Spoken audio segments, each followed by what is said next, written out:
주간건설과의 사건이 끝난 뒤 김 부장은 다시는 민지가 위험에 빠지지 않게 하겠다고 다짐했다. 그리고 김 부장과 민지는 또다시 평범한 일상으로 돌아갔다. 하지만 이 사건을 겪은 후 김 부장은 더 이상 딸에게 부끄러운 아빠가 되고 싶지 않아 지금보다 더 많은 돈이 필요했다. 그래서 그는 천혜천의 조평견에게서 한 회사를 소개받게 된다. 조평견이 소개해준 회사의 이름은 백호인력이라는 곳이었다. 이곳은 한마디로 돈이 되는 일이라면 무엇이든 하는 곳이었다. 경호든 뒤처리든 사람을 찾는 일이든 의뢰만 들어오면 옳고 그름은 따지지 않았다. 그런 백호인력의 방식은 김 부장의 신념과는 결코 맞지는 않았다. 하지만 그는 민지를 위해서 일단 백호인력에 들어가고자 했다. 입사를 위해서는 한 가지 관문을 통과해야 했다. 바로 백호인력의 소장 이도규와의 싸움이었다. 적합한 인재인지를 시험하는 자리였다. 이도규는 김 부장의 실력을 보고 단번에 인정하였고 이례적으로 곧장 그를 부장 자리에 앉혔다. 입사 후 김 부장이 처음 맡게 된 의뢰는 전직 경제부총리 안선효가 의뢰한 사건이었다. 자신의 외동 손녀가 실종됐으니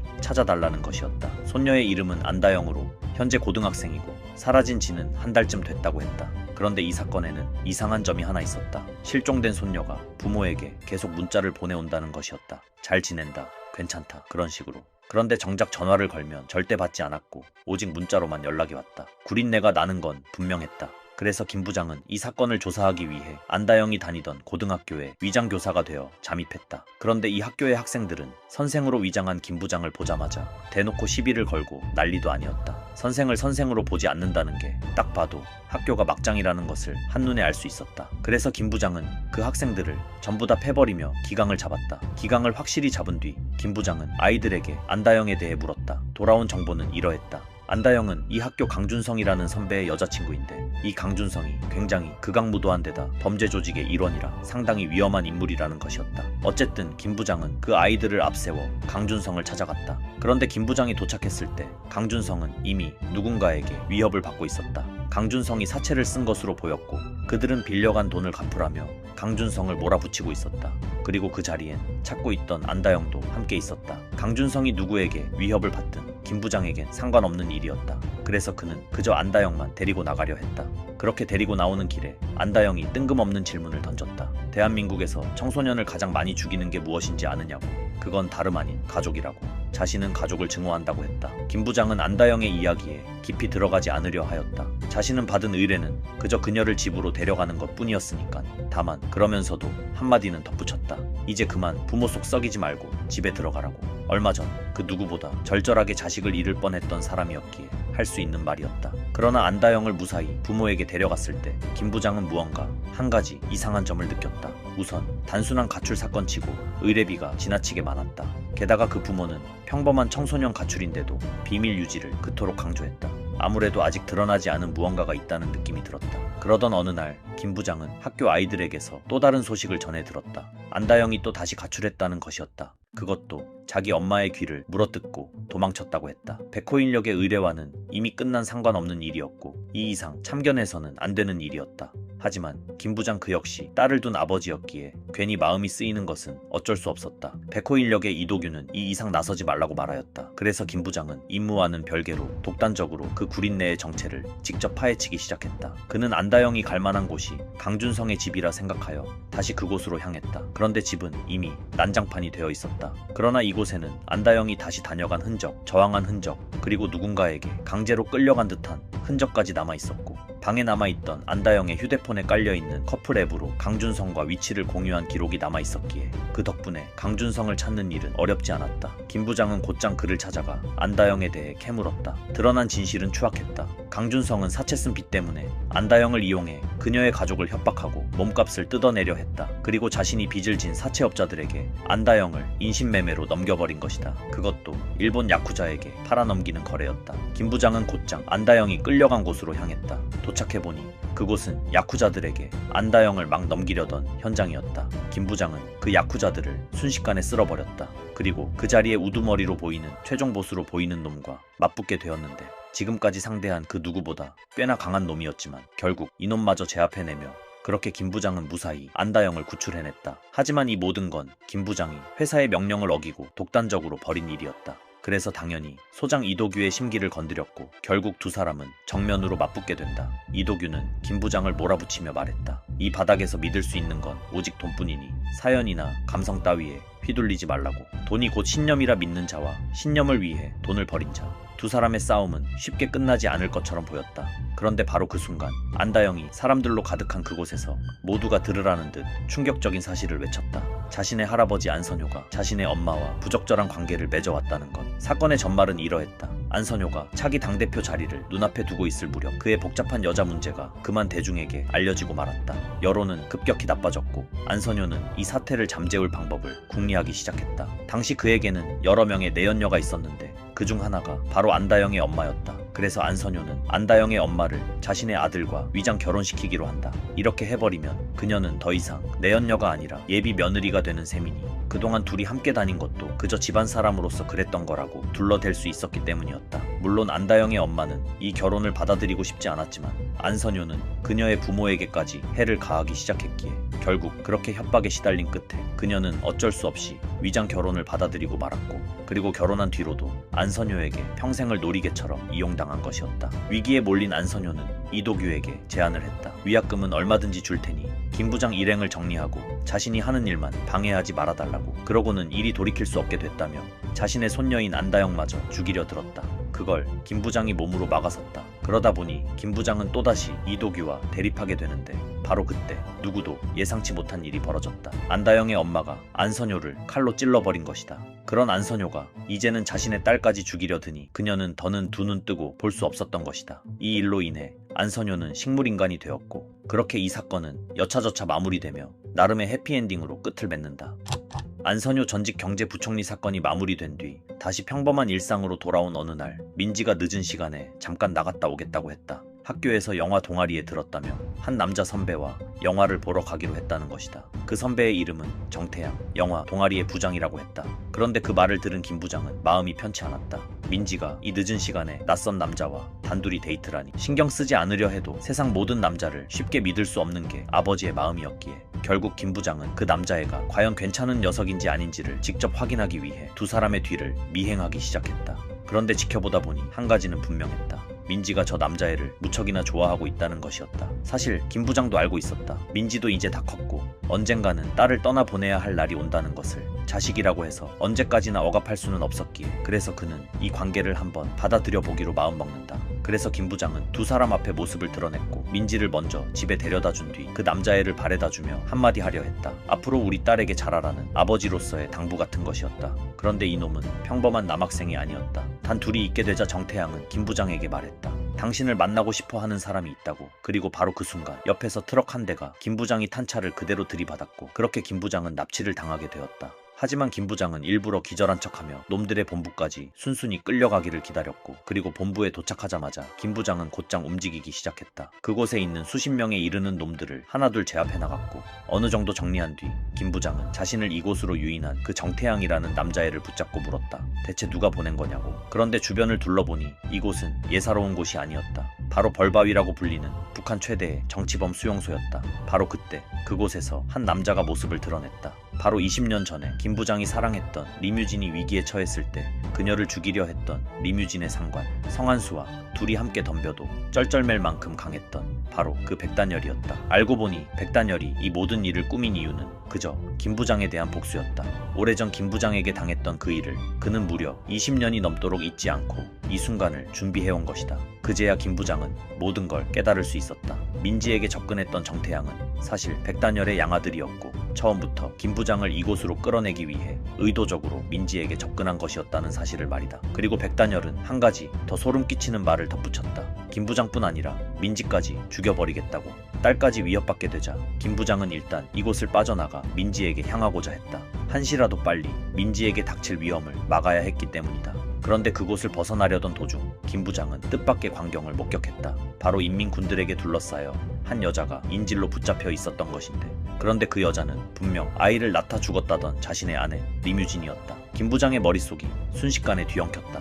분명 조평견에게서 전달해 듣기론 민지를 낳다가 죽었다 했는데 어째서 왜 그녀는 또 여기 있는 것인지 순간 김 부장은 자신을 또 속인 것인가라는 생각이 들었고 그렇다면 조평견도 자신이 알던 것과는 다르게 이들과 한패였단 말인가 라는 생각이 들었다. 그리고 의문이 들었다. 대체 왜 이렇게까지 자신을 속여가며 자신과 민지의 곁을 떠나 있었던 것인가? 그리고 왜 지금 이곳에 붙잡혀 고문을 당하고 있는 것인가? 원망과 혼란이 한꺼번에 밀려왔다. 그런데 그녀는 혀가 잘렸는지 아무런 말도 하지 못했다. 이 광경을 본 순간 바로 백단열을 찾아가 반드시 그놈을 죽여야겠다는 마음만 남았다. 김 부장은 일단 그녀를 부축하며 함께 그곳을 빠져나가려 했다. 그런데 가까이서 그녀의 얼굴을 자세히 들여다본 순간 김 부장은 알아챌 수 있었다. 이 여자는 리뮤진으로 변장시킨 전혀 다른 사람이었고 백단열이 김 부장의 마음을 무너뜨리기 위해 준비한 잔인한 연극이라는 것을 말이다. 그래서 또 다시 김 부장은 딸에게 향하고자 했던 계획을 백단열에게 찾아가고자 바꾸었다. 리뮤진으로 변장한 그 여자를 잠시 안전한 곳에 숨겨둔 뒤 인민군 무리들을 해치며 백단열이 있는 곳을 향해 나아갔다. 백단열을 찾아가는 길에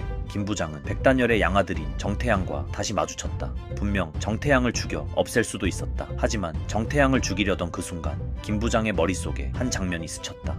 저 남자애를 바라보며 환하게 웃던 민지의 얼굴이었다. 이 녀석의 정체가 사실 이런 놈이었다는 걸 민지가 알게 된다면 그 아이가 얼마나 슬퍼할까. 하지만 이놈을 자신이 죽였다라는 사실을 알게 된다면 더 슬플 거라 생각했고 그 생각 때문에 김 부장은 끝내 정태양을 죽이지 않았다. 그렇게 다시 백단열을 향해 나아가고자 했다. 하지만 그곳에는 백단열이 풀어놓은 놈들의 수가 너무 많았다. 김 부장 혼자서는 도저히 감당하기 어려운 지경에 이르렀다. 바로 그때 박진철이 김 부장을 돕고자 이곳에 나타났다. 박진철에게 그 수많은 놈들을 맡긴 뒤 김 부장은 마침내 백단열과 마주하기 위해 나아갔고 그렇게 백단열에게 도달할 수 있었다. 하지만 김 부장이 숨겨두었던 리뮤진으로 위장한 그 여자는 어느새 다시 백단열에게 붙잡혀 있었고 백단열은 김 부장이 보는 바로 앞에서 그녀의 머리에 총을 쏴 죽여버렸다. 그리고 백단열은 마지막 카드를 꺼냈다. 리뮤진을 죽인 것처럼 딸도 죽일 수 있다고. 현재 민지를 인질로 잡고 있으며 심지어 민지를 케어하고 있던 동료 성한수까지 함께 인질로 붙잡았다고 했다. 그러면서 백단열은 김 부장에게 하나의 제안을 했다. 김 부장이 스스로 목숨을 끊는다면 딸만은 살려주겠다는 것이었다. 그런데 이 말을 들은 김 부장은 오히려 안심했다. 왜냐하면 김 부장이 아는 성한수는 결코 이런 놈들에게 인질로 붙잡힐 사람이 아니었기 때문이다. 그 말은 즉 딸을 인질로 붙잡았다는 그 사진 역시 위조된 가짜일 수밖에 없다고 생각했다. 그렇게 거짓이라고 확신한 김 부장은 백단열을 향해 그대로 달려들었다. 비록 백단열 역시 결코 만만한 상대는 아니었지만 결국 김 부장에 의해 백단열의 20년에 걸친 복수 계획은 완전히 무산되고 말았고 그렇게 백단열은 김 부장에게 제압되었다. 역시나 김 부장의 믿음은 틀리지 않았다. 그가 벌바위에서 사투를 벌이는 동안 성한수는 줄곧 백단열 무리가 딸에게 닿지 못하도록 끝까지 그녀를 보호하고 있었던 것이다. 그리고 박진철의 도움으로 남은 뒤처리까지 마친 김 부장은 이번 사건 역시 무사히 끝내고 다시 집으로 돌아갈 수 있게 되었다. 벌바위에서 백단열을 제압한 뒤 김 부장은 한 가지 안전장치를 마련해두고 그곳을 빠져나왔다. 백단열의 핸드폰을 이용해 북한 측에 자신이 죽었다는 가짜 보고를 꾸며둔 것이다. 그렇기에 이걸로 이제 더 이상 북한과 엮일 일은 없을 거라 여겼다. 하지만 성한수와 박진철에게서 전혀 예상치 못한 한 가지 소식을 전해 들었다. 바로 천해천의 대장 조평견이 갑자기 세상을 떠났다는 것이었다. 조평견은 오래전 갈 곳 없던 김 부장과 리뮤진에게 새 삶을 쥐어준 인물이었기에 이 세상에서 김 부장을 조건 없이 믿어준 몇 안 되는 사람이었기에 김 부장은 슬픔에 빠져 있었다. 그런데 그런 조평견이 세상을 떠나며 놀라운 유언 하나를 남겼다고 했다. 바로 자신이 일군 천해천 그룹의 모든 권한과 재산을 전부 김 부장에게 물려준다는 것. 즉, 김 부장을 자신의 후계자로 지목한 것이다. 문제는 이 소식을 백호인력의 소장 이도규도 들었다는 것이었다. 돈 냄새를 맡은 이도규는 곧바로 김 부장에게 슬슬 접근하기 시작했다. 그런데 바로 그때 한 간호사가 병실로 들어왔다. 김 부장에게 주사를 놓아야 한다며 시끄럽게 굴지 말고 다들 나가라는 것이었다. 그런데 알고 보니 이 간호사 김 부장을 제거하고자 누군가 심어놓은 자객이었다. 다행히 그 낌새를 이도규와 박진철이 먼저 눈치챘고 두 사람은 병원에 심어진 자객들을 제압한 뒤 김 부장을 지키기 시작했다. 그렇게 그 자객들을 제압하고 난 후 얼마 지나지 않아 천해천 그룹의 사람들이 김 부장이 있는 곳으로 찾아왔다. 그들이 말하길 김 부장이 후계자가 되었으니 모시러 왔다는 것이었다. 그래서 일단 김 부장은 그들을 따라 조평견의 장례식장으로 향했고 그동안 자신에게 베풀어준 은혜에 대한 감사한 마음을 담아 조평견의 마지막 가는 길에 인사를 올렸다. 천해천 측은 이제 후계자 인수인계를 받아야 한다고 했다. 그런데 김 부장은 한 가지 의아한 점이 있었다. 대체 왜 조평견이 자신을 후계자로 삼았단 말인가? 왜냐하면 조평견에게는 엄연히 아들 2명이 있었기 때문이었다. 언젠가 조평견은 농담처럼 만에 하나 두 아들에게 무슨 일이 생기면 그때는 김 부장에게 후계 자리를 넘기겠다는 말을 한 적이 있었다. 그러니 지금 자신에게 후계자 인수인계를 하려 한다는 것은 그 두 아들에게 무슨 일이 생겼다는 뜻이나 다름없다고 생각했다. 그래서 김 부장은 자신을 데려왔던 천해천 사람들에게 물었다. 조평견의 두 아들은 지금 대체 어디에 있느냐고. 그 말이 나온 순간이었다. 갑자기 장례식장에 있던 다른 천해천의 중국인 무리들이 김 부장 일행을 향해 일제히 공격해 오기 시작했다. 알고 보니 첫째 아들은 이미 살해당한 뒤였다. 그리고 둘째 아들은 인천 송도의 한 국제학교에 있다고 했다. 누군가가 이 후계 자리를 차지하기 위해 조평견의 둘째 아들과 김 부장을 동시에 없애려 하고 있었던 것이었다. 그래서 김 부장은 서둘러 장례식장을 빠져나와 조평견의 둘째 아들이 있다는 송도의 국제학교로 향하고자 했다. 그런데 장례식장을 벗어나려던 도중 누군가 그들의 차 앞을 가로막았다. 홍이춘이라는 자였다. 일찍이 조평견이 탐냈을 만큼 9인의 강자 중 한 명으로 불리는 엄청난 실력자였다. 이 홍이춘을 백호인력의 소장 이도규가 도맡기로 하였고 그 덕분에 김 부장 일행은 무사히 그곳을 벗어나 조평견의 둘째 아들이 있는 곳으로 향할 수 있었다. 그렇게 얼마 지나지 않아 송도의 S국제학교에 도착했고 조평견의 둘째 아들 조기관과 접선할 수 있었다. 김 부장은 조기관에게 무슨 일이 일어나지 않도록 24시간부터 그를 호위하려 했다. 그런데 이미 일본 쪽에서도 조기관의 목숨을 노리고 있었고 김 부장은 그들을 빠르게 제압한 뒤 조기관을 데리고 도피를 시작했다. 하지만 조기관을 노리는 무리는 그뿐만이 아니었다. 미국에서도 태국에서도 필리핀에서도 심지어 이란에서까지 전 세계의 적들이 끝도 없이 조기관을 죽이기 위해 접근해왔다. 이렇게 목숨이 계속 노려지며 수많은 사람들이 죽어나가자 결국 조기관은 결단을 내렸다. 천해천의 대주주들을 전부 송도로 불러 모아 천해천의 미래를 결정짓겠다고. 그렇게 시간이 얼마 지나지 않아 천해천의 대주주들이 송도로 모였다. 그런데 예상치 못한 인물이 나타났다. 바로 조평견에게는 두 아들 말고도 또 다른 숨겨둔 아들이 있었던 것이다.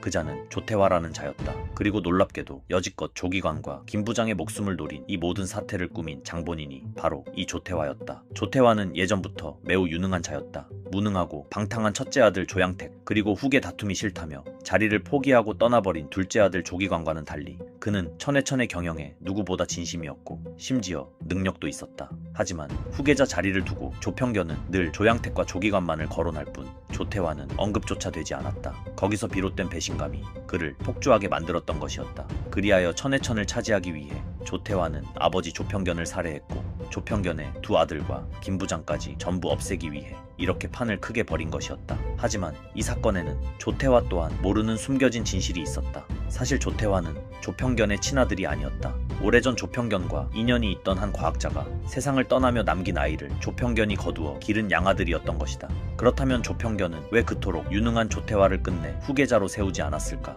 그건 그저 차별 때문이 아니었다. 천해천 그룹을 운영해야만 했던 조평견은 조태화에게 신경 쓸 여유가 없었고 그래서 조평견을 대신하여 조태화를 어릴 적부터 길러온 한 노파가 있었다. 하지만 조태화가 어느 정도 자랐을 무렵 조평견은 그녀의 정체를 알 수 있었다. 사실 그 노파는 천해천 그룹의 재산을 노리고자 심어진 인물이라는 것을 말이다. 조평견은 이 사실을 알고 처음에는 그녀를 죽이고자 했지만 이미 그녀를 자신의 친부모처럼 여겼던 조태화였기에 그래서 조평견은 함부로 그녀를 조태화에게서 떼낼 수도 없었고 해를 가할 수도 없었다. 만약 조태화가 천해천을 물려받으면 그를 죽이고 재산을 가로채려 할 것이라는 것을 알았기에 그래서 조평견은 조태화를 후계자로 둘 수가 없었던 것이었다. 조평견은 그저 자신의 양아들인 조태화를 지키고 싶었다. 그래서 그 노파가 세상을 떠날 때까지 시간을 벌며 아들을 위험에서 떼어놓으려 했던 것이다.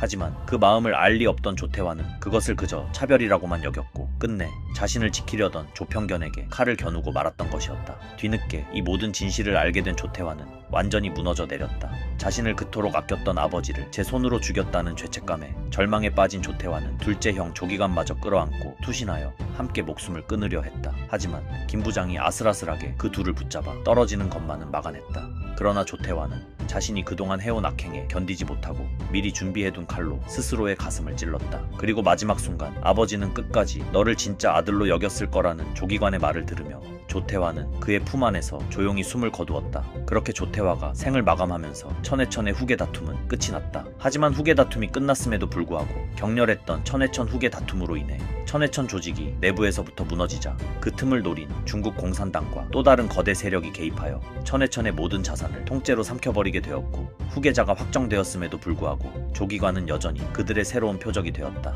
결국 김 부장 측은 조기관의 신분을 바꾸고 그를 머나먼 해외로 도피시켜 보호하기로 한다. 그런데 그 과정에 들어가야 하는 금액이 무려 200억 정도였다. 그를 경호하는 것을 백호인력 측에서 도맡아서 해주었지만 이도규는 그 과정에서 지출되는 이 200억이라는 돈을 고스란히 김 부장에게 떠넘겨 버렸다. 하지만 김 부장은 이것을 거절할 수 없었다. 갈 곳 없던 자신을 거두어주고 늘 뒤에서 챙겨주었던 조평견이었기에, 그에게 진 빚이 있었기에 그 마지막 남은 아들을 지키는 일을 참아 외면할 수는 없었던 것이다. 그래서 결국 이도규에게 200억이라는 어마어마한 빚을 짊어지게 되며 백호인력 측에서 벗어나지 못한 채 백호인력에서 주어지는 그 어떠한 일을 할 수밖에 없는 처지가 되어버리게 된다.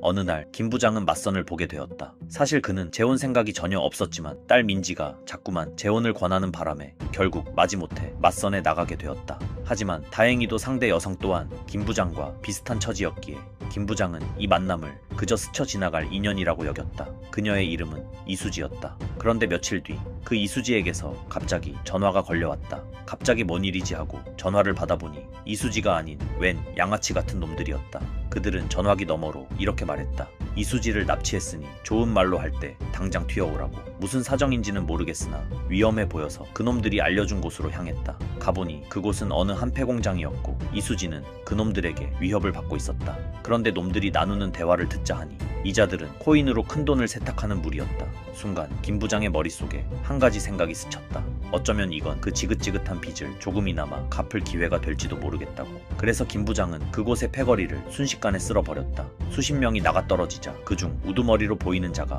김 부장의 실력을 보고 갑자기 명함을 내밀며 함께 일하자고 제안해왔다. 물론 김 부장은 관심 없었기에 거절했다. 다만 이놈들의 정체를 좀 더 알아내기 위해 김 부장은 그 리더로 보이는 놈의 옷에 몰래 GPS를 붙여두었다. 그리고 이수지를 일단 호텔로 대피시킨 뒤 놈들이 향하는 곳을 미행하기 시작했다. 이자들의 세력이 어느 정도인지도 궁금했고 무엇보다 돈이 되는 일이라면 뭐든 하는 게 소장 이도규 아니었던가. 그래서 김 부장은 이도규에게 연락해 이 상황을 설명했고 코인으로 세탁된 그 돈을 통째로 가로챌 수 있을 것 같다고 알렸다. 그런데 호텔에서 나오자 역시나 이수지를 뒤쫓아온 놈들이 쫓아와 있었다. 김 부장은 그 자들마저 제압한 뒤 캐물었다. 너희는 대체 뭐 하는 회사이며 그 회사가 가진 암호화폐를 어떻게 빼낼 수 있느냐고. 놈들이 털어놓은 이야기는 이러했다. 자신들은 개미 투자자들을 털어먹는 구조로 회사를 운영하고 있다고. 코인 시세를 인위적으로 조작하고 개미들이 몰려들면 한꺼번에 팔아치우는 식으로 반복하며 사람들의 돈을 빨아들이는 곳이었다. 그리고 자신들의 회사는 한 달에 한 번 정기회의를 연다고 했다. 그리고 이 정기회의는 금고를 점검하는 자리이기도 한다고 했다. 그래서 그 정기회의가 열리는 곳을 찾아가고자 했고 그곳은 대한민국에서 가장 비싸다는 골드도어 그 최상층의 프라이빗 플로어였다. 그런데 이 금고에서 돈을 꺼내려면 한 가지 조건이 있다고 했다. 이 회사에는 대표가 4명이 있는데 그 넷이 각자 비밀번호를 하나씩 나눠 가지고 있다고 했다. 즉 4개의 비밀번호를 전부 알아야만 그 코인 금고를 열 수 있었던 것이다. 그래서 김 부장은 그 대표들을 하나씩 찾아 나서기 시작했다. 처음으로 간 곳은 골드더의 첫 번째 대표가 운영하는 클럽이었다. 이곳은 돈 많은 VIP들을 접대하는 클럽으로 부자들의 돈을 자연스럽게 회사로 끌어들이는 곳이었다. 그곳에서 김 부장은 골드더의 첫 번째 대표 신유성과 마주했다. 신유성은 거세게 저항했지만 김 부장에게는 상대가 될 리가 없었다. 김 부장은 그를 손쉽게 제압한 뒤 그가 걸고 있던 목걸이에서 실시간으로 바뀌는 OTP 비밀번호를 손에 넣을 수 있었다. 그리고 나서 두 번째와 세 번째 대표를 찾아 나섰다. 그들은 코인 인터넷 방송사를 운영하는 자들로 개미들의 돈을 코인으로 끌어모으도록 부추기는 역할을 하는 곳이었다. 골드도어의 두 번째 대표는 이종윤, 세 번째 대표는 성문강이라는 자들이었다. 하지만 이 자들 역시 결국 김 부장에게 나가떨어졌고 그렇게 김 부장은 3개의 OTP 비밀번호를 손에 넣을 수 있었다. 이제 남은 건 마지막 4번째 대표였다. 그 자의 이름은 김민혁. 확실히 앞선 3명보다는 강한 상대였고 싸움을 배운 자였지만 그래도 김 부장의 적수는 되지 못했다. 결국 김민혁마저 제압해내며 김 부장은 마침내 코인 금고에 4개의 OTP 비밀번호를 모두 모을 수 있었다. 그런데 바로 그때 김 부장 앞에 한 사람이 나타났다. 바로 예전에 폐공장에서 김 부장에게 명함을 내밀었던 바로 그 자였다. 그 자는 김 부장에게 말했다. 자신은 사실 이 금고의 지킴이라고. 그러면서 4명의 대표를 전부 제압할 정도의 실력자라면 이 금고를 가질 자격이 있다며 김 부장을 금고로 직접 안내하겠다고 했다. 이 자의 이름은 이세환. 김 부장은 이세환을 따라 나서 금고가 있는 곳으로 향했고 그렇게 열어본 금고 안에 들어있던 건 한 대의 휴대폰이었다. 그리고 그 안에는 무려 1000억이 담긴 가상 계좌가 있었다. 그런데 김 부장은 한 가지가 영 마음에 걸렸다. 천억이나 담긴 이 계좌를 이렇게 순순히 넘겨준다는 게 이상했던 것이다. 마치 이세환은 천억쯤은 없어도 그만이라는 태도였으니까. 그래서 김 부장은 직감했다. 이세환의 뒤에 분명 천억 따위는 아무것도 아닐 만큼 어마어마한 부와 힘을 가진 진짜 배우가 있을 것이라고. 어쨌든 김 부장은 천억이 담긴 그 휴대폰을 소장 이도규에게 넘겼다. 그런데 이 이도규라는 인간은 깎고 또 깎고 온갖 째째한 짓은 다 하더니 겨우 김 부장의 빚 중에서 22억 7천만 원 정도만을 깎아줬다. 그러니까 아직도 갚아야 할 빚이 174억 3천만 원이나 남은 것이다. 천억을 통째로 가져다 바쳤는데 고작 그만큼이라니 김 부장이 아니라 그 누구라도 억울할 노릇이었다. 하지만 김 부장은 별말 없이 묵묵히 다음 임무를 기약할 뿐이었다. 그리고 이 무렵부터 김 부장은 그 이수지라는 여자와 조금씩 썸을 타기 시작한다.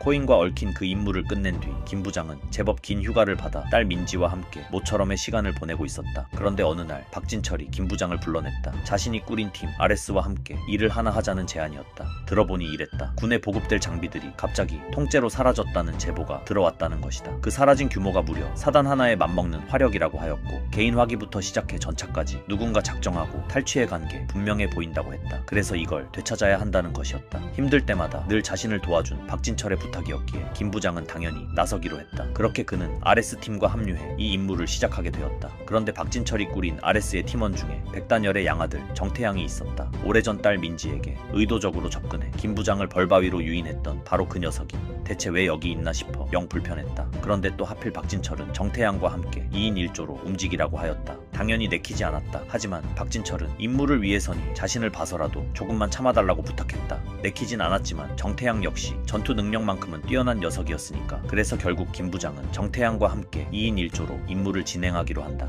이번 사건의 가장 유력한 용의자는 금문그룹으로 대한민국 최대의 방위산업체였다. 사건을 들어보니 이러했다. 애초에 이 수송을 먼저 요청한 것도 금문이었고 이동 경로부터 수송업체 선정까지 전부 금문이 원하는 대로 진행되었다고 했다. 그런데 하필 울산에서 파주로 옮겨지는 과정에서 전차를 포함한 사단 하나급의 화력이 몽땅 사라져버린 것. 그래서 김 부장과 정태양은 울산 쪽부터 수색을 시작했다. 그런데 오랜 시간이 지나지 않아 울산에서 사라진 보급 장비들이 숨겨져 있는 곳을 찾아냈다. 그래서 김 부장은 그곳을 지키던 금문의 놈들을 제압하였다. 그런데 그곳에는 뜻밖의 인물이 인질로 붙잡혀 있었다. 바로 땅강아지라 불렸던 특수임무국의 강국철이었다. 알고 보니 강국철은 이 금문그룹의 계획을 홀로 파헤치다가 도리어 붙잡혀 있던 것이었다. 그리고 그런 강국철에게서 김 부장은 충격적인 이야기를 듣게 되었다. 울산에 숨겨져 있던 이 무기들은 사실 사라진 무기들 전체의 30% 정도밖에 되지 않는다는 것이었다. 나머지 50%는 또 다른 곳에 숨겨져 있고 남은 20%는 이미 일반 시민들에게 뿌려져 버렸다고 했다. 이놈들의 계획은 대한민국의 총기 합법화였다. 무기를 시중에 풀어 나라를 뿌리부터 뒤흔들려는 것이었다. 그리고 이미 방송사부터 군 관계자들까지 상당 부분이 금문의 소나기에 넘어간 상태였다. 다만 한 가지 아직 풀리지 않은 의문이 있었다. 대한민국 최대 방위산업체의 회장이라는 자가 대체 무엇을 위해 자기 나라를 이토록 무너뜨리려 하는가? 이 사태를 한시라도 빨리 막기 위해 김 부장 일행은 금문 본사로 향했다. 그런데 본사에 도착해보니 이미 RS의 팀원 한 명이 먼저 투입됐다가 당한 상태였다. 그리고 그 자리에는 예전 코인 사건 때 금고를 지키던 바로 그 문지기 이세환이 있었다. 그제야 모든 퍼즐이 맞아 떨어졌다. 천억쯤은 아무것도 아니라는 듯 넘겨주던 그 배우, 바로 그 배우가 금문이었던 것이다. 김 부장은 이세환을 제압했다. 하지만 당한 RS 팀원의 상태가 너무나도 심각했기에 일단 금문 본사 수색을 중단하고 그를 병원으로 이송했다. 그 후 김 부장은 금문 회장이 국회의사당의 의원들을 만나러 갔다는 이야기를 듣고 그쪽으로 향했다. 그런데 현장에 도착해보니 금문은 국무총리를 납치하려 하고 있었고 국무총리를 지키는 과정에서 RS의 일원이 또 크게 다쳤다. 그리고 땅강아지라 불리던 강국철이 그곳에서 끝내 목숨을 잃는 것을 두 눈으로 지켜보게 되었다. 이 모든 사태의 원흉은 금문그룹의 회장 나무철이었다. 그런데 이자의 정체가 예사롭지 않았다. 나무철은 과거 신군부 시절 특수부대 제0부대에 소속되어 코드네임 원이라 불리었던 인물이었다. 그리고 이 제0부대는 훗날 김 부장이 몸담았던 백두산 부대의 전신격이었다. 그리고 나무철에게는 이 모든 일을 벌인 이유가 있었다. 젊은 시절의 나무철은 누구보다 나라를 사랑한 군인이었다. 그와 동료들은 조국을 지키는 일에 삶을 바쳤고 그 안에서 사람답게 사는 미래를 꿈꿨다. 하지만 나라는 그들을 그저 소모품으로 썼을 뿐이었다. 필요할 때는 애국을 강요하고 쓸모가 닿으면 가차없이 버렸다. 그렇게 나무철은 자신을 도구처럼 쓰고 내던진 국가에 의해 모든 것을 잃었다. 그 배신 끝에 나무철은 하나의 결론에 도달했다. 이 나라는 남쪽이든 북쪽이든 이미 뿌리부터 썩어버렸다는 것. 돈만 있으면 어떤 죄도 덮이고 나라를 위해 목숨 바친 이들은 헌신짝처럼 버려지는 나라. 그런 나라는 손봐서 고칠 수 있는 게 아니라 한 번은 완전히 무너뜨려야 한다는 것이었다. 그래서 그가 택한 방법이 방법이 바로 무정부 도시였다. 온 나라에 총과 무기를 풀어 극도의 혼란을 일으키고 병든 몸이 순식간에 무너지듯 이 썩은 나라를 통째로 붕괴시키겠다는 것, 그리고 그 잿더미 위에 자신 같은 사람이 두 번 다시 나오지 않는 나라를 새로 세우겠다는 것이 그의 신념이었다. 온 나라에 무기를 뿌린 그 총기 합법화의 진짜 목적이 바로 여기에 있었던 것이다. 물론 그것은 미친 야망이었다. 하지만 김 부장은 그 말을 마냥 헛소리로 흘려들을 수만은 없었다. 남쪽에도 북쪽에도 이용당하고 끝내 이름조차 잃은 채 버려졌던 자신의 지난날이 나무철의 이야기에 그대로 겹쳐졌기 때문이다. 어쩌면 나무철은 김 부장이 걸어갈 수도 있었던 또 하나의 길이었다. 다만 나무철이 세상을 불태우는 쪽을 택했을 때 김 부장은 지켜야 할 딸을 택했을 뿐이었다. 그리고 그런 나무철은 실력마저 압도적이었다. 김 부장이 구사하는 모든 기술과 움직임, 그 원조가 바로 이 나무철이었기에 그는 김 부장의 거의 상위 호환이라 할 만한 상대였다. 그렇기에 김 부장 혼자서 상대하기엔 도저히 벅찬 상대였다. 바로 그때 박진철이 김 부장을 도우러 달려왔고 그리고 뒤이어 성한수까지 합류했다. 그렇게 세 사람이 힘을 합친 끝에 마침내 나무철을 제압하는 데 성공했다. 이로써 근무는 해체 수순을 밟게 되었고 이 사건에 얽힌 인물들 역시 전부 엄벌에 처해졌다. 금문 사건을 마무리 지은 뒤 김 부장은 RS에 잠시 몸을 빌려준 대가로 3억쯤을 받아 또 빚을 갚는데 보탰다. 그리고 이제 좀 쉬려던 참이었는데 또 민지에게서 전화가 걸려왔다. 학교에 무슨 일이 생겼으니 좀 와봐야 할 것 같다는 것이었다. 그래서 학교를 찾아가 상황을 들어보니 학교 측에서 민지에게 유학 제안을 하였다는 것이었다. 사연은 이랬다. 민지가 영화 시놉시스 공모전에 참가했는데 그 작품이 해외에서도 화제가 된 모양이었고 그 덕분에 프랑스와 미국의 고등학교에서 스카우트 제의가 들어온 것이다. 민지에게 재능이 있다고 했다. 그리고 민지에게 처음으로 꿈이 생긴 듯했다. 아버지로서 그 재능과 꿈을 뒷바라지 해주고 싶은 건 당연한 마음이었지만 예체능인 만큼 돈이 많이 든다고 했다. 결국 김 부장은 마음을 먹었다. 딸의 꿈을 위해서라면 백호인력에 어떤 의뢰든 가리지 않겠다고. 한편 민지 역시 그 꿈에 조금이라도 힘을 보태고자 강원도의 한 가게에서 아르바이트를 시작한다고 했고 김 부장은 다소 걱정되었지만 민지의 꿈을 위해 허락했다. 그렇게 김 부장이 받아든 이번 임무는 현직 경찰을 납치하라는 것이었다. 납치 대상의 이름은 박홍진. 젊은 나이에 초고속 승진을 거듭한 역대급 엘리트 경찰이었다. 그런데 왜 이런 자를 납치하라는 걸까? 알고 보니 이 박홍진과 뒤로 커넥션이 있는 조직이 있었고 그 조직에서 박홍진을 일부러 경찰로 심어놓은 것이었다. 그리고 이 조직의 대표는 추등만이라는 자로 백호인력의 소장 이도규와는 오래전부터 알고 지낸 지인이었다. 박홍진을 납치하라 지시한 건 바로 이 추등만이었다. 내막은 이러했다. 강원도 출신의 박홍진을 후원해 경찰로 키워놨더니 어느 정도 입지가 오르자 더는 더러운 일을 하기 싫다며 박홍진은 조직과 연을 끊으려 했던 것이다. 추등만은 그 배신이 괘씸하여 그를 납치해오라 한 것이었다. 어쨌든 김 부장은 임무대로 박홍진을 납치해왔고 그놈들은 그 박홍진을 죽여버렸다. 그렇게 임무는 완수됐다. 그런데 추등만이 굳이 이 일을 백호인력에 맡긴 데에는 다른 속셈이 있었다. 박홍진을 처리한 뒤 자신의 오른팔인 자를 다시 경찰 뿌락지로 심으려는 것. 그러면 오른팔 자리가 공석이 되니 그 자리에 김 부장을 앉히려는 계산이었다. 그렇게 김 부장은 파견직으로 추등만의 오른팔로서 임무를 수행하게 되었다. 당시 추등만은 민자도로 사업에 전력을 다해 투자하고 있었다. 그 경쟁에서 반드시 이겨야 했는데 김 부장의 활약으로 이 모든 게 손쉽게 풀려나갔다. 경쟁사와 무력으로 부딪혀야 할 때는 완벽하게 처리했고 투자자를 자기 편으로 끌어들이는 일까지 흠잡을 데 없이 해냈다. 그렇게 추등만은 민자도로 사업의 모든 권리를 순조롭게 손에 넣는 듯했다. 그런데 KOJ 홀딩스라는 곳이 이걸 중간에서 가로채려 들었다. 그리고 그곳에는 용병으로 고용된 자가 한 명 있었는데 그 자는 전 RS 출신의 알렉산더 발렌티나였다. 하지만 발렌티나는 김 부장이라는 상대를 마주하고는 계산을 달리했다. 자신이 받은 용병 비용에 비해 이 김 부장이라는 자를 상대하는 난이도가 너무 높았던 것이다. 수지타산이 맞지 않는다고 판단한 발렌티나는 결국 KOJ 홀딩스에서 맡은 임무를 포기하고 조용히 물러났다. 경쟁자도 방해꾼도 모두 사라지자 추등만은 김 부장에게 수고했다며 이제 그만 쉬라고 했다. 그런데 김 부장은 뭔가 마음에 걸렸다. 모든 일이 너무 쉽게 착착 풀려나간다는 느낌이었다. 그런 생각을 하고 있을 때쯤 RS 쪽 인물에게서 연락이 왔다. 애초에 블랙마켓을 통해 발렌티나를 고용했던 KOJ 홀딩스 쪽에서 발렌티나가 임무를 제대로 수행하지 않은 것에 크게 분노했다는 것이다. KOJ 측은 블랙마켓 본사에 강하게 항의하였으며 이 일을 공론화해 블랙마켓의 신용을 떨어뜨리겠다고 으름장을 놓았다고 했다. 문제는 그 다음이었다. 이 사태를 무마하기 위해 발렌티나가 이 사건에 관련된 인물들을 전부 죽이려 들 거라는 소식이었다. 김 부장은 직감했다. 만약 발렌티나가 자신마저 노린다면 정면 승부 대신 자신의 주변 사람을 인질로 삼으려 할 것이라고, 즉 민지가 또다시 위험에 처할 수 있다는 뜻이었다. 그래서 김 부장은 민지가 아르바이트를 한다는 곳으로 서둘러 향했다. 그런데 마침 그 근처에서 비명소리가 들려왔다.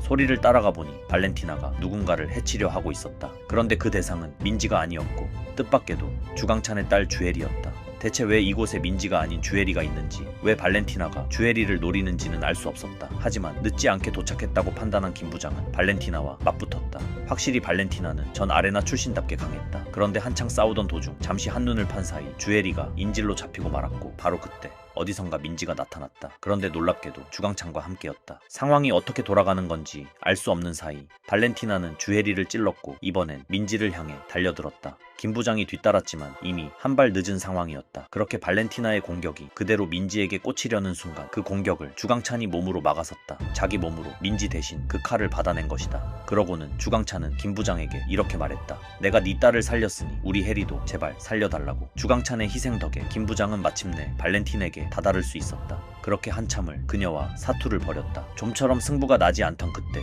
아레스 멤버들이 도착하며 상황은 종료됐다. 치명상을 입은 해리 역시 아레스의 도움으로 무사히 치료받을 수 있었다. 이 일을 겪으며 김 부장은 한 가지를 생각했다. 주강찬, 한때 자신의 딸 민지를 위협했던 자였거늘 하지만 어쩌면 그 역시 하나이의 아버지로서 최선을 다했던 게 아닐까. 방식이 아무리 잘못됐다 한들 결국은 제 가족을 지키려 했던 한 아버지였을 테니까라고. 그리고 김 부장은 다시 한번 다짐했다. 앞으로 어떤 삶을 살게 되더라도, 어떤 길을 걷게 되더라도 오직 민지만을 위한 삶을 살겠다고. 휴가가 끝나고 김 부장이 백호인력으로 복귀한 어느 날 이도규가 심각한 얼굴로 입을 열었다. 백호인력 창립 이래 최대의 위기가 닥쳤다는 것이었다. 내용은 이러했다. 지난 사건으로 신용에 타격을 입은 블랙마켓이 그 책임을 물어 아레스와 백호인력을 콕 집어 겨냥한 것이었고, 얼마 전 블랙마켓 측이 직접 찾아와 백호인력을 해체하라 요구했지만 이도규는 이를 거절했다고 했다. 그런데 바로 그 순간 사무실에서 폭발이 일어났다. 블랙마켓의 요구를 듣지 않자 미리 폭탄을 심어둔 것이 분명했다. 이도규는 분노로 들끓었다. 그가 그토록 분노하는 모습은 김 부장조차 처음 보는 것이었다. 때마침 박진철에게서 전화가 걸려왔는데 아레스 역시 블랙마켓 측으로부터 똑같이 공격을 받았다고 했다. 그리하여 이도규와 박진철은 블랙마켓에 대항하기 위해 처음으로 손을 잡기로 했고, 김 부장은 그 즉시 백호인력 인원들과 함께 블랙마켓의 한국 지부로 향했다. 아레스와 백호인력의 인원들이 그곳의 자들과 맞붙는 사이 김 부장 역시 간부급 하나와 싸우게 되었다. 그런데 이상했다. 실력은 분명 김 부장이 월등히 앞섰는데 이 자는 이상하리만치 고통을 느끼지 못하는 듯했다. 칼로 베어내도 끝까지 아무런 감정이 없었다.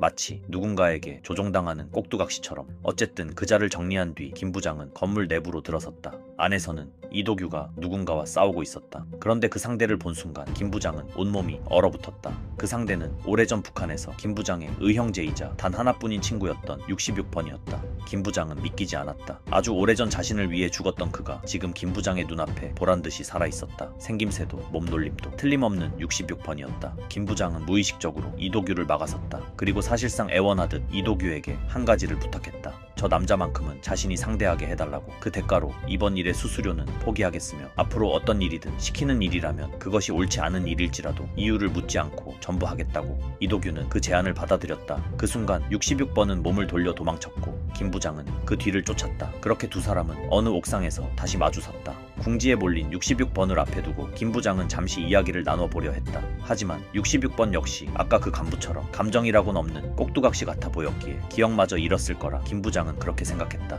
그런데 그때 66번이 입을 열었다. 오랜만이다 73번. 그동안 잘 지냈나? 라고. 그리고 뒤이어 건넨 말은 이제 죽어줘야겠다는 것이었다. 김 부장은 너무나 놀랐다. 꼭두각시인 줄만 알았던 그가 자신을 기억하고 있었다니. 그런데 자신을 기억하면서도 죽어달라는 말을 하다니. 하지만 오래 지나지 않아 김 부장은 깨달을 수 있었다. 블랙마켓이 감정 없는 살인병기를 만들기 위해 무슨 짓을 한 게 분명하다고. 그래서 김 부장은 마음을 먹었다. 어떻게든 66번을 다시 되돌려 놓겠다고. 그래서 전력을 다해 그를 상대했다. 사실 김 부장은 과거 단 한 차례도 66번을 이겨본 적이 없었지만 자신을 살려준 그 친구를 이번에는 자신이 살려낼 차례라고 생각하며 그렇게 온 힘껏 그를 상대했고, 그렇게 김 부장은 마침내 66번을 쓰러뜨릴 수 있었다. 그리고 김 부장은 66번을 원상태로 되돌릴 방법이 분명 있을 거라 믿었다. 그래서 아레스의 의료를 책임지는 산티아고에게 연락해 물었다. 이것이 대체 무엇인 것 같냐고 그는 답했다. 이들이 맞은 약은 예전에 꽤나 유명했던 살인병기를 만드는 프로젝트로 뇌하수체를 조절하는 약물 B1이라 불리우는 약물이라 했다. 블랙마켓이 그걸 어떻게 손에 넣었는지는 알 수 없지만 아마 이 약물에 당한 것 같다고 했다. 그런데 얼마 지나지 않아 RS의 정태양이 다급히 찾아와 말했다. 지금 이곳으로 블랙마켓의 넘버원이 직접 오고 있다고. 그 자는 킹이라 불리는 인물로 뒷세계에서 왕이라 칭해지는 존재였다. 그리고 바로 그때 한국 지부 건물이 폭발하기 시작했다. 김 부장은 서둘러서 66번과 정태양과 함께 그곳을 빠져나왔다. RS와 백호 인력은 한데 모여 킹에 맞서기 위한 긴급회의를 열었다.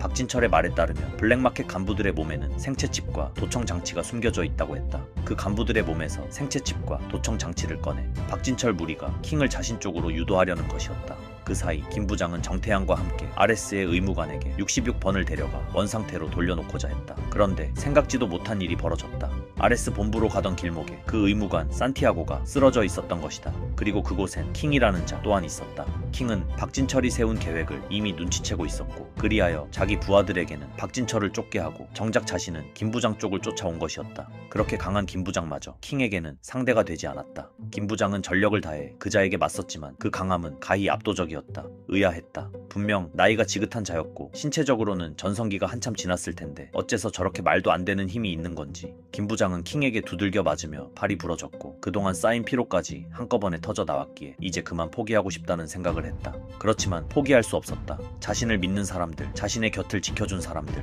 그리고 자신의 오랜 벗 66번까지 그 모두를 떠올리니 도저히 주저앉을 수 없었다. 그러나 의지만으로 그 자를 이길 수는 없었고 결국 김 부장은 그대로 정신을 잃고 말았다. 하지만 김 부장이 쓰러져 있는 사이 성한수와 백호 인력 RS의 인원들이 뒤늦게 달려와 킹과 맞섰고 킹이 전성기를 한참 지난 몸으로도 그토록 강했던 건 신의 약물이라 불리는 약을 복용했기 때문이었는데 이 약물 역시 산티아고가 개발한 해독제로 무력화할 수 있었다. 동료들이 목숨을 걸고 시간을 벌어준 덕에 김 부장은 다시 정신을 차렸고 그리고 66번 또한 산티아고가 만들어낸 B1의 해독 약물 덕분에 마침내 다시 정신을 되찾을 수 있었다. 그렇게 김 부장은 66번과 함께 다시 킹에게 다가섰고 지난 과거 이후로 이 둘은 오랜만에 어깨를 맞대고 합을 맞춰 킹에게 맞섰다. 신의 약물이 사라진 뒤에도 킹은 여전히 강했지만 이제는 쓰러뜨리지 못할 정도가 아니었기에 그렇게 김 부장은 66번과 힘을 합쳐 마침내 그 킹을 제압해낼 수 있었다. 킹을 쓰러뜨린 뒤 66번이 조용히 입을 열었다. 사실 김 부장 내 이름은 그 가혹한 훈련으로 인해 너 자신은 잊어버렸겠지만 나는 여전히 기억하고 있다고.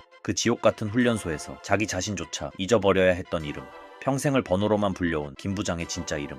66번은 그 이름 석자를 김 부장에게 들려주었다. 잊어버렸던 김 부장의 이름은 바로 김태형이었다. 김 부장은 그동안 누군가 자신에게 당신은 누구냐고 물을 때마다 김 부장은 그저 자신을 김 부장이라고만 답해왔다. 그런데 이제서야 잃어버렸던 자신의 이름을 되찾은 것이다. 분명 김 부장은 매 순간 자신의 진짜 이름이 무엇인지 궁금했었다. 그러나 이제 그 이름 석자는 그에게 더 이상 중요하지 않았다. 지금의 그는 그저 딸 하나를 둔 대한민국의 평범한 아버지였기에 꿈보다 현실을, 자유보다 가족을 택해온 이 세상 모든 아버지들과 같은 사람이었기에 지나온 길이 어떠했든 과거의 자신이 누구였던 간에 이제 그에게 중요한 건 과거가 아닌 현재와 미래일 뿐이라 생각했고 그래서 그는 마음속으로 조용히 답을 내렸다. 내 이름은 김태형이 아니라 그냥 김 부장일 뿐이라고.